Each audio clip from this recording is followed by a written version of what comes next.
Hello and welcome again to YouTube mom channel. Pregnancy में diabetes से related मुझसे बहुत ज़्यादा सवाल पूछे जाते हैं, बहुत सारे कमेंट्स आते हैं।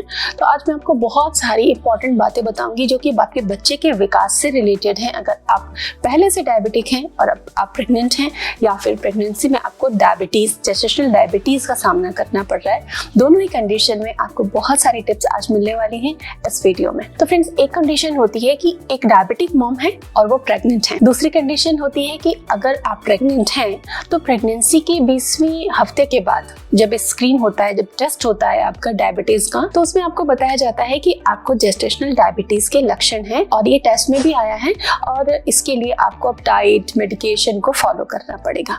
लेकिन ये सब आप करते हैं, शायद आपको ये नहीं पता कि डायबिटीज का असर आपके बच्चे के विकास से जुड़ा हुआ है।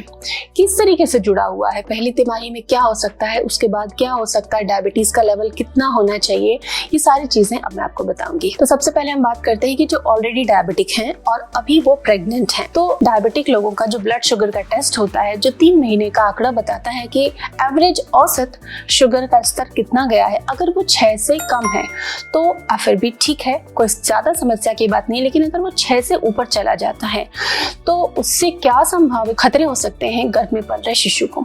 तो अगर आप प्रेगनेंसी की पहली तिमाही में हैं, शुरुआती 3 महीने यानी 12 हफ्ते का समय, इस समय बच्चे के शरीर की संरचना बनती है, हड्डियां बनती हैं, आंख, नाक, हाथ, पैर, बाल, सब की फाउंडेशन बन जाती है, एक आधारभूत संरचना बन जाती है। तो अगर आपका शुगर लेवल 6 से ज्यादा है तो बच्चे की संरचना में यानी कि शारीरिक विकृति के चांसेस बहुत ज्यादा होते हैं। जैसे कौन सी शारीरिक विकृति, यानी कि शरीर के अंगों में हार्ट, किडनी, इंटेस्टाइन, ब्रेन इत्यादि, इसकी बनने में रचनात्मक मतलब शारीरिक विकृतियां बच्चे में आ सकती हैं। इसके अलावा शुरुआत के 3 महीने में आपको शुगर अगर ज्यादा आता है तो मिसकैरेज का भी रिस्क होता है। अगर शुगर ज्यादा है तो उससे लिंक्ड आपको ब्लड प्रेशर भी ऊपर जा सकता है और ये अबॉर्शन का कारण बन सकता है। अब बात आती है कि पहली तिमाही आपकी सेफ निकल गई और दूसरी तिमाही में आपका शुगर लेवल बढ़ गया, तो ऐसे में क्या संभावना होगी, क्या विकास पे समस्या आएगी बच्चे के। तो IUGR, intra uterine growth retardation, यानी कि गर्भ में जो शिशु का विकास है, जो वेट गेन होना चाहिए सही तरीके से, जितना डेवलप होना चाहिए बच्चा, उस तरीके से वो डेवलप नहीं होगा। रिटार्डेशन यानी कि ग्रोथ की कमी बच्चे में रहेगी।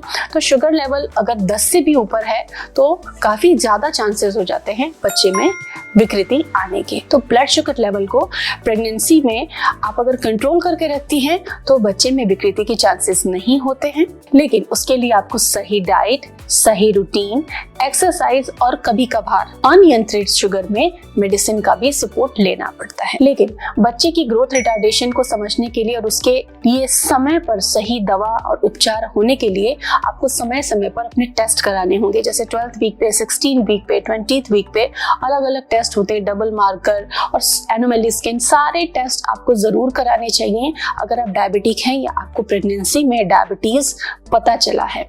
तो जब आप टाइम से टेस्ट कराते हैं तो उसके लिए जो जरूरी उपाय हैं, जो जरूरी मेडिकेशन है, जो जरूरी सावधानियां हैं, डॉक्टर आपको बताते हैं और आपकी प्रेगनेंसी सेफली पूरी हो जाती है। इसके अलावा कॉम्प्लेक्स कार्बोहाइड्रेट, पर्याप्त मात्रा में प्रोटीन, नियमित एक्सरसाइज करके और प्रोसेस्ड फूड से बचकर आप अपने शुगर को नियंत्रित रख सकते हैं, अपनी प्रेगनेंसी को सेफ रख सकते हैं और इससे जेस्टेशनल डायबिटीज का खतरा भी कम रहता है। Thanks for watching.